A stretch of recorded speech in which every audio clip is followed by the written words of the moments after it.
Omureberezi wa Western Kore Diocese yayihanangiriza abeegi n'abaikiriza obutosha okusiima kandi yabari hariburanya Girls aha mukoro gw'okusiimira izooba.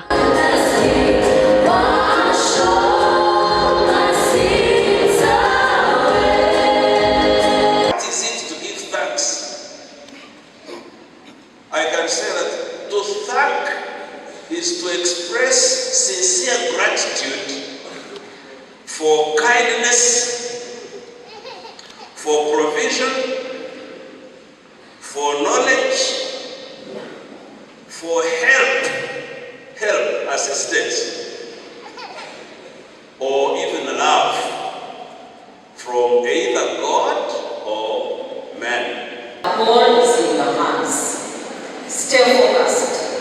Uphold all the core values of God-fearing, integrity, hard work, humility, teamwork, and honesty. Chaplain wa Bweranyandi Girls SS Reverend Ananias Ntiiriho yashoborera habwenki batebekanisa omukoro gw'okusiima Ruhanga.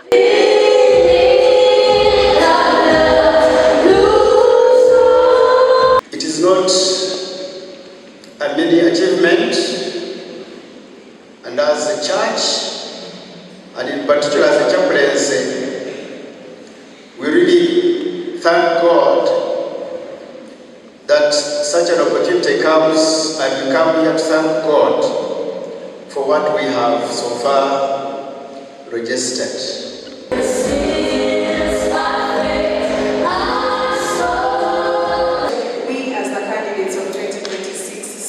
Out with the old and in with the new, because these girls were the last year of the old curriculum and we are the first of the competence-based curriculum.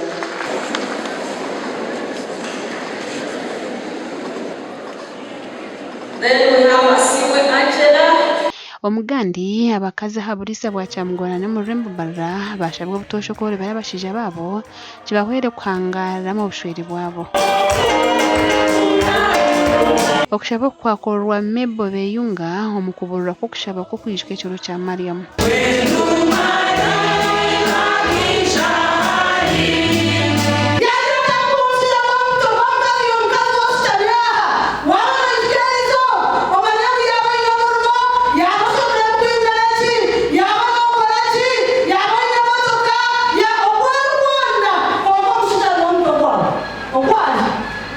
Abacyara ba Mothers Union kugira mu ngiri twatunga twabana twegame ibintu byinshi abacyara bija n'abatija bayahera aho no kubagambira ngo baba becurezi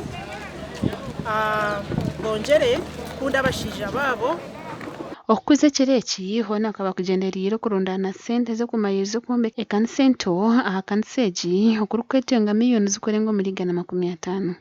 Ikigenderwa cyerizoba ebitwarundana bam celebrating ekiro kya Mary's Day no kureba ngo kwa chinga enju ninga ekanisa y'abana kire ntujombeka onka tujya aha kuchinga intekateka ngo Ruhanga takubwine omuntu yatamu omwana wa Yesu Kristo kwa kubere atari maryamo yatoreye wenu ahabwo kugira ngo akatuzarura umujoni tujaguze kirecho nitwijuka akuba kuri kutari kuzarwa atakufiri kandi nabwo kuratakufira kazoka titwakubireho so nishaba abantu twena tugume twegerari Yusufun na Maryamu abo kuba bakabecyo kureberaho kirungi mu kutandika kwabo. Aha wa TV West Susan Chelsea na Abraham Muganza.